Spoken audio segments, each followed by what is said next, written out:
Dengan konsep yang dengan konsepsi model permohonan maaf yang dilakukan oleh Denada ini kan dia kan tidak menginginkan nggak adanya kehendak untuk menghentikan perkaranya kan, ya toh. Jadi kalau memang pengakuan itu memang betul-betul pure dilakukan face by face, mana tahu nanti juga membuka ruang mediasi yang sebetulnya sekarang sudah tertutup di pengadilan, karena di proses hukum ini itu pun masih bisa terjadi selama belum ada putusan pengadilan, maka dia saya nilai tidak ada inisiasi sama sekali untuk menghentikan perkara. Oke, Bang, mungkin di tengah pengakuan dari Ibu sendiri, ini Reza juga masa lalunya dikulik lagi nih sama netizen dan katanya sudah pernah menikah. Klarifikasi, sedikit. Saya sedikit klarifikasi apa benar? Begini. Soalnya Dan sudah punya anak. Iya, mantan istrinya sudah. Begini ya. Sebetulnya soal pernikahan apa enggak itu ada. Coba Le, tunjukkan Le. Ini saya tidak menambahkan dan saya tidak mengurangi. Yes.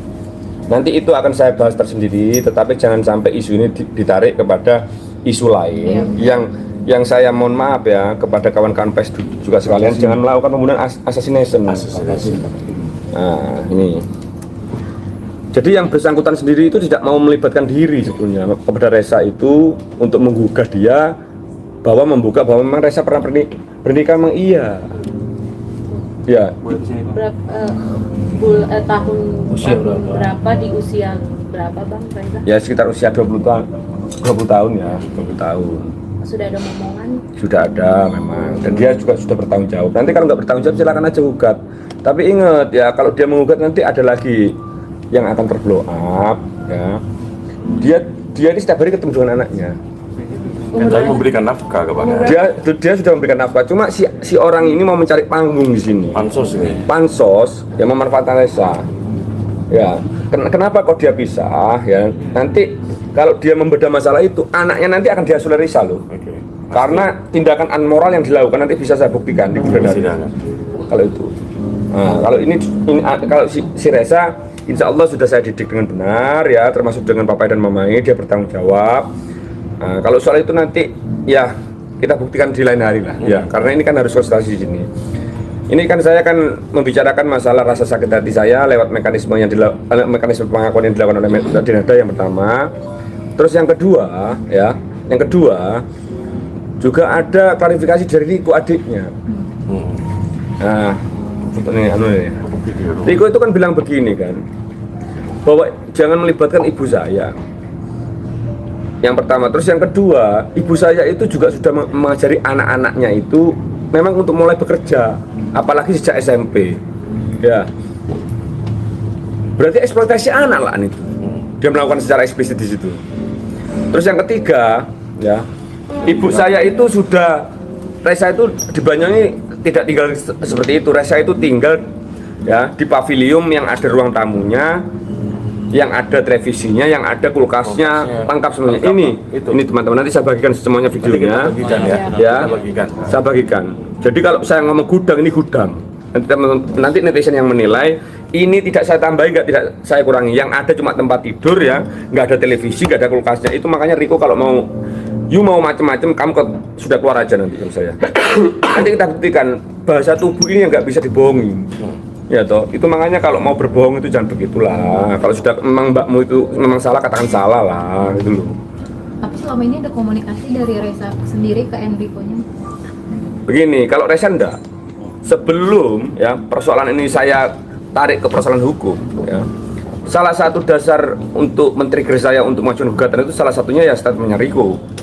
Jadi mama itu sudah pernah telepon. Ini kan sudah saya nyatakan di podcastnya Bandensu ya. Betul. Bahwa tante ini nggak bisa komunikasi dengan mbak karena kan diblokir. Kok ada masalah begini? Nanti kalau kamu nggak diselesaikan ini nanti viral. Jawabannya Riko apa? Viralkan saja tante. Wong itu bukan pejabat kok. Jadi Riko ini, sini bang, kamu bang, sini bang, maju sama saya bang. Ini pesan saya dengan Riko ya. Jangan begitu nanti kamu kalau tak sikat menyebarkan kabar bohong nanti ini anak ini sudah ditindas. Jadi sekarang saya utarakan anak ini mulai kecil ini ya. You bukan primus inter pares ya. Yang menghendaki apa? Yang menghendaki bahwa ada moral superiority, artinya kamu menganggap moralmu lebih tinggi dari siapapun. Enggak. Anak ini main video game saya bilang ya. di rumahnya almarhumah Emilia Contessa dengan anaknya Kaisar yang sama-sama duduk di tempat tidur Tempat ya. tidur. Disuruh Turun ke bawah. turun ke bawah. Reza, kamu jangan duduk di situ, duduk di bawah. Sedangkan abangnya anaknya Kaisar suruh duduk di atas. Itu. Nah, lanjut. Kalau untuk Enrico sendiri nanti abang akan melakukan tindakan yang menikah atau somasi atau lebih lanjutnya seperti apa? Saya tidak ingin melebar kemana-mana. Tapi kalau Riko tetap saja ngeyel di situ, ya saya hantam nanti sampean. Udah saya hantam nanti, coba sama tes saya. Saya nggak mau melebar kemana-mana, saya nggak mau menyakiti orang lain, saya nggak mau memfitnah orang lain. Bang Riko sampean minggir, jangan minggir. Reza sendiri membuka ini kan nanti mau pulang kan ke Banyuwangi atau mau menunggu sampai ibu bertemu dengan Reza untuk ya sekedar membeli Ya inginnya Reza menunggu. sampai ibu Setelah kemarin video klarifikasi udah diakuin, sampai sekarang udah komunikasi belum? Reza sendiri udah nyoba hubungin atau gimana? Nanti Reza hubungi dari Reza sendiri. Tapi kamu sendiri gimana sih waktu ngeliat akhirnya ibu kamu ngakui di media sosial? Ya alhamdulillah seneng ya Mas ya. Tapi kan Reza juga ingin bertemu, intinya ingin bertemu aja. Kalau misalnya Berapa lama emang udah bertemu Reza, kemudian kasih kesempatan bertemu dengan Denada, apa yang pengen kamu sampaikan nih? Begini ya. Nah ini kebingungan saya yang paling tahu karena saya yang memang betul-betul yang merawat dia, tahu hatinya, pikirannya sudah tahu. Bukan saya melakukan dikte ya di sini ya. Tapi sebelumnya kan sudah dibahas ini di ruang tertutup dengan saya. Lu kok begini sih Onang? Dia panggil saya Onang karena nama saya Ronald, dia mulai kecil nggak bisa, agak cadel ya manggil saya Onang. Sampai sekarang pun Onang bang saya. Onang kok begini? Kalau teman-teman memaksa atau memang meminta mungkin kebijaksanaan dari Reza untuk mencari ibunya, ini kan satu kota ini. Saya pikir kalau dengan sosnya Denada saja, ya tahu kok Reza ini masih di Jakarta kok. Jangankan Denada, teman-teman saja tahu posisinya Reza di mana. Insya Allah kalau punya ada niat baik ya, itu makanya niat baik itu selalu saya tunggu Mbak Dena. Kenapa sampai kok nggak datang? Kan begitu. Terus yang kedua, kalau Reza itu sudah disuruh datang ke sana lagi, bukannya nggak mau. Kami ini mau datangkan jenengan itu takut tidak dibukakan pintu, suruh berdiri lagi di trotoar menunggu 3,5 jam. Itu pun sudah 2 hari berturut-turut. Jangan sampai sekarang jadi 3 hari nanti tambahan itu loh. tapi dengan gugatan 7 miliar itu masih berlaku karena sudah ada pengakuan atau gimana? Begini, kalau soal gugatan 7 miliar itu kan begini, kita kan berbicara tentang, sudah tak utarakan ya, kalau kita berbicara tentang konsep rahmat adat itu kan harus ada unsur kerugian, di mana gugatan ini kan sudah diajukan dengan adanya pengakuan salah satu petitum kan yang saya ajukan, di mana petitum yang lain itu ya termasuk termasuk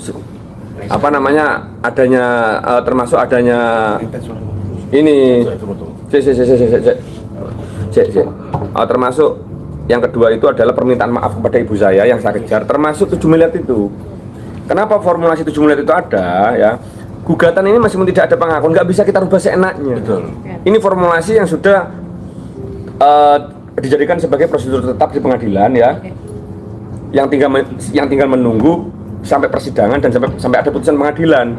Kalau memang Denada mau menghentikan perkara ini ya sudah, datang ke sini ngobrol dengan enak ya toh, melakukan pengakuan, minta maaf, selesai. Ini kan enggak. Saya jawabnya gimana sama teman-teman ini? Reza, mungkin apa yang nanti mungkin di sini aja ya, mumpung di sini kamu mau sampaikan apa ke ibu, dan ibu juga udah jadi nenek ya. Nenek Denada, apa yang Reza sampaikan? Ya intinya ingin bertemu aja kak, intinya itu. Terakhir ketemu kapan sih Reza, aku boleh tahu? Terakhir ketemu kapan? Ketemu setelah itu waktu Bunda meninggal. Berapa lama ketemu? Iya, berapa lama? Enggak, maksudnya kamu ketemu dengan Mbak Dena itu berapa lama? Iya gitu. Entah 10 menit lah, 1 jam ngobrol, berapa lama? Nanti ini. Enggak, yang terakhir. Yang terakhir. Ya. 30 menit? Nggak sampai. Nggak sampai. Kurang lebih nggak sampai 20 menit. Tidak sampai. Itu kapan, 10 tahun menit berapa nggak itu? sampai. Tahun berapa itu Reza? Tapi ibu udah tahu Reza udah punya. Kurang tahu kalau itu. Reza akan kalau diajak tinggal bareng mau? Mau. kan Reza udah bilang pasti rasanya akan berbeda, jadi Reza nggak mau. Pengen ketemu adik Aisyah. Oh iya pasti pengen. Kalau itu nggak usah ditanya lagi kak. Pasti pengen. Jadi ini pengen ketemu bertiga aja ya, Aisyah, Reza sama Ibu. Ya, Reza dan Bang cabut ketemu akan cabut gugatan nggak sih? Sebentar ya, ini kan sudah selesai ya. tunggu. Karena ya makasih ya kak ya. Ntar dulu. Reza itu sampaikan dong Ibu apa Iya.